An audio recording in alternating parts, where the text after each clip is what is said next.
Good evening, YouTube. It's the Possum. Tonight I'm going to talk about writing. So the first thing I'm going to do is refer to a source and pull a book from my shelf. This one right here.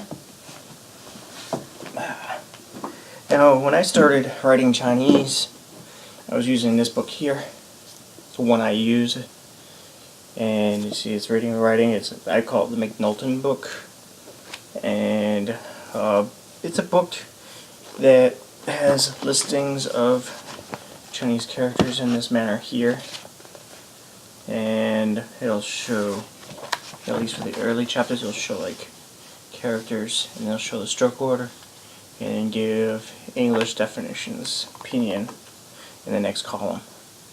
And there's also another one by the same author. In this series, it's like a reddish color, and it's used to teach Fantizi. This one's here, Tiantizi. So depending on which one you want to learn, you can use either the red one or the orange one.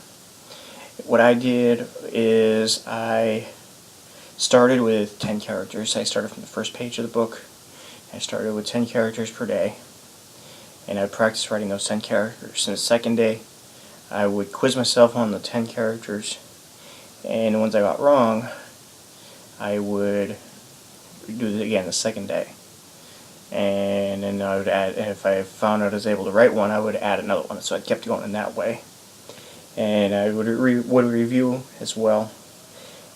And I was finally able to complete the book. And what I got out of that experience, because I wasn't particularly interested in writing, and it wasn't that I was learning because I really felt that I would have a need to do a lot of handwriting of Chinese characters. I did it because I felt it would help me memorize the characters and help me be more cognizant of the differences between similar looking characters. And so that's the reason why I worked on writing, and I feel it was effective. And so today, my handwriting's not that good. I have to consult, my sources or whatever if I need to handwrite something, because I sometimes forget a lot of the details of the characters. I don't do a lot of handwriting anyway. It's mostly either text messaging or writing on a computer, and I read a lot of written in a textbook or text message or something like that, but I don't do a lot of handwriting. So also reading Lianbi, meaning like cursive Chinese, is impossible for me. I still can't, but I don't encounter that very often, and so I don't really worry too much about that. But that's my personal preference. If you are obviously wanting to learn lithography, then certainly I can certainly explore that caveat and delve further into writing. Myself, I wasn't particularly interested. Now, I mentioned this book, but I don't necessarily say that this book is really particularly good.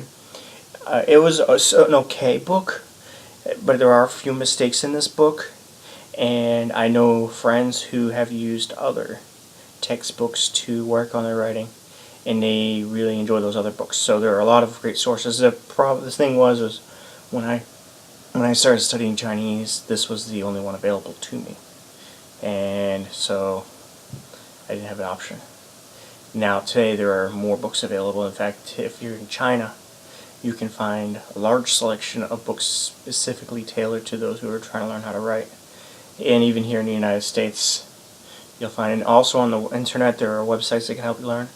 And I know Pleco was a program I was using for a while later to help me work on handwriting. And there's another one like Skritter or something like that I think people have used. I don't have any experience with it though. So a lot of great resources out there. And once again, I feel the writing was helpful for me because it helped me to pay attention to the details. So I want to keep these videos short. Excuse me, I want to keep these videos short, so I'm going to stop here. In the next videos I will be talking about speaking and listening, not necessarily in that order. So later, y'all.